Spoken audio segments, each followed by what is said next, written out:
eliminando la preexistencia platónica, por la preordenación hebraica, en la interpretación de los textos que hablan de Yeshua. Shalom hermanos, si están recibiendo estos comentarios es porque ya le envié Forjadores del Cristianismo, donde se hace una narración de los eventos, protagonistas de los que formaron el dogma cristiano. Si podrán recordar, allí se habló de la preexistencia, concepto que va íntimamente ligado a la inmortalidad del alma. También se indicó que dichos conceptos no tienen origen en el pensamiento hebreo, sino en el pensamiento griego y greco-romano. Pero vamos a ver de manera de recordatorio qué fue lo que se dijo allí. 1. La inmortalidad del alma. ¿Qué quería decir Platón con su idea de inmortalidad del alma? Platón enseñó que el alma es una entidad que existe independiente del cuerpo humano, es una realidad espiritual que existe separada del cuerpo y que puede entrar en él, es inmortal, siempre ha existido y siempre existirá. Está sujeta a un proceso de evolución, es decir, el alma puede evolucionar hasta que alcance su máximo potencial, que es fusionarse con la divinidad.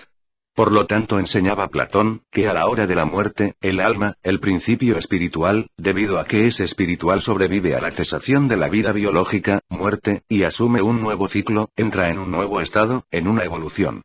Esa alma, al separarse del cuerpo, puede reencarnar en otro cuerpo. ¿Cuál es la razón por la que el alma puede reencarnar en otro cuerpo? Puede ser para evolucionar a un estado superior o para purificarse. Vamos a poner un ejemplo en nosotros mismos. Si usted fuera un platonista, usted acepta que su vida aquí y ahora no es la única que usted ha experimentado, usted ha vivido antes, en otros lugares, en otras circunstancias, en otros niveles de existencia superiores o inferiores, ya sea para mejoramiento o purificación. Consecuentemente, para Platón, inmortalidad implica preexistencia. 2. Preexistencia del alma. El alma, por ser inmortal, es preexistente a su vida actual. Veamos, si mi alma es preexistente, eso quiere decir que yo he vivido antes conscientemente. Porque según Platón, el alma es una entidad consciente separada del cuerpo que vive por sí misma.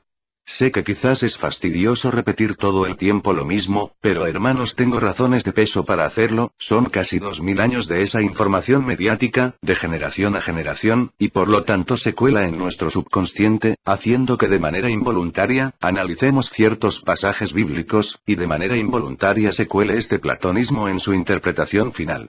Por lo que estos conceptos los debemos tener muy claros, de tal manera que no nos tome por sorpresa. Hay personas que al comenzar a analizar esto de la preexistencia, entran en alarma, ya que no pueden concebir, poder analizar las escrituras sin tomar los conceptos platónicos como base, y no solo eso, sino que no aceptan que son platónicos, aunque la evidencia de su origen es innegable. Por lo que quedan como un estado de shock, y les cuesta asimilar tal idea. Igual pasa cuando a un cristiano se le recuerda que Yeshua es judío, aunque ya lo sabe, tampoco le es fácil aceptar la idea de la manera apropiada, y lo greco-romanizan, pues así es más cómodo de ver. Vamos ahora, sin más preámbulos, a analizar con el concepto de preordenación, como herramienta y estructura del pensamiento hebraico en el pasaje de Yohanan, Juan 17, 5. Y ahora, Padre, glorifícame tú, al lado tuyo, con la gloria que tenía junto a ti antes de la creación de todas las cosas.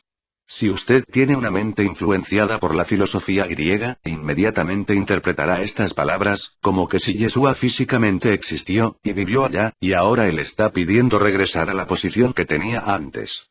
Por supuesto, si usted tiene las herramientas y el pensamiento hebreo, no tendrá problemas.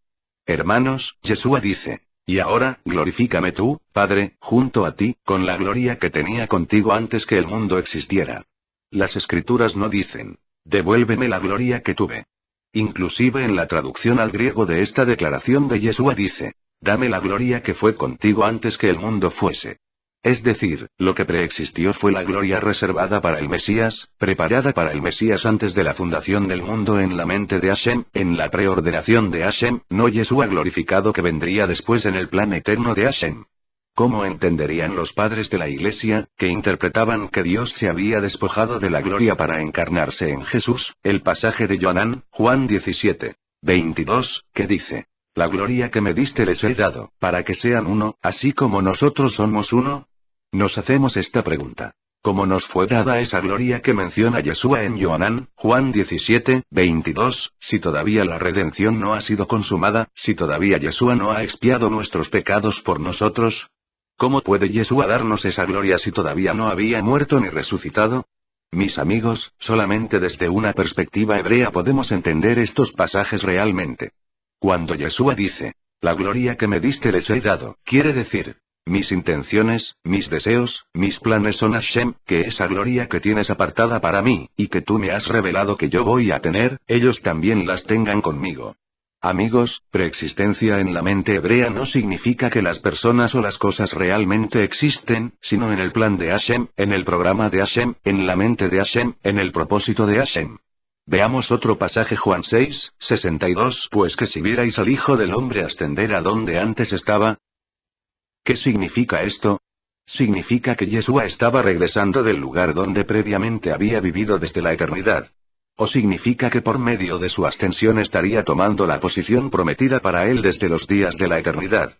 Mis hermanos, Yeshua está hablando de ir al Padre, no de regresar al Padre como si antes hubiera vivido allí.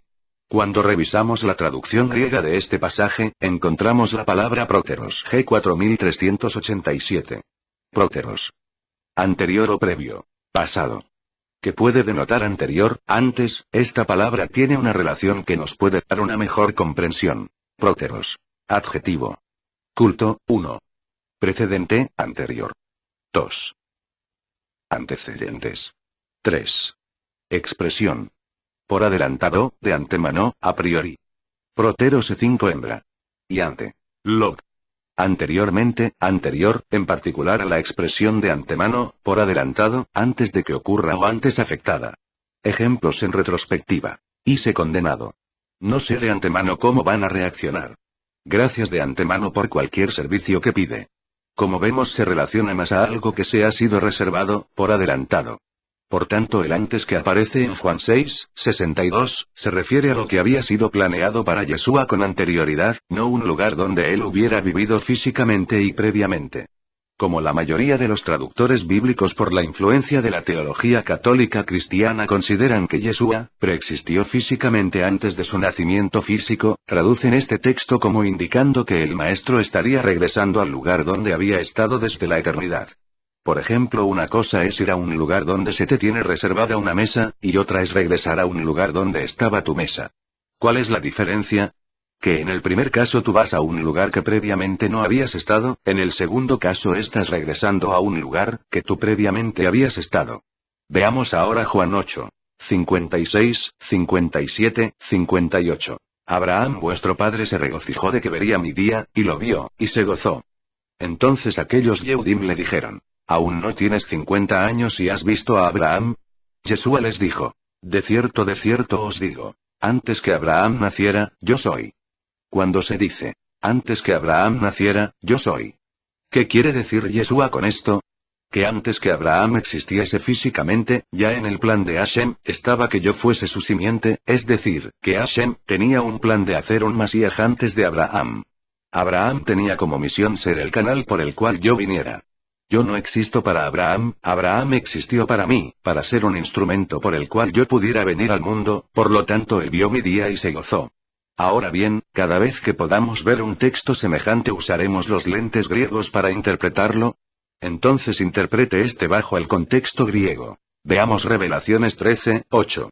Y le rendirán servicio y culto todos los que moran en la tierra cuyo nombre no ha sido escrito desde el principio de la creación, en el rollo de la vida del Cordero tierno inmolado. O según esta traducción, Bricharasa 1999, y todos los que moran en Haaretz le adoraron, cuyos nombres no están escritos en el Sefer de Haxayim del Cordero, el cual fue muerto desde el principio del mundo.